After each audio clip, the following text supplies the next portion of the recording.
زبور 1۔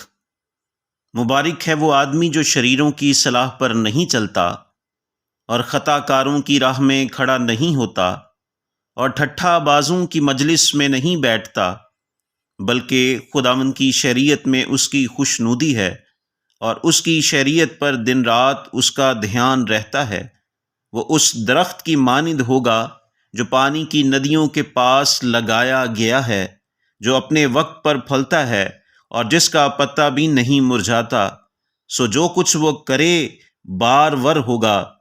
شریر ایسے نہیں، بلکہ وہ بھوسے کی مانند ہے جسے ہوا اڑا لے جاتی ہے۔ اس لیے شریر عدالت میں قائم نہ رہیں گے، نہ خطا کار صادقوں کی جماعت میں، کیونکہ خداوند صادقوں کی راہ جانتا ہے، پر شریروں کی راہ نابود ہو جائے گی۔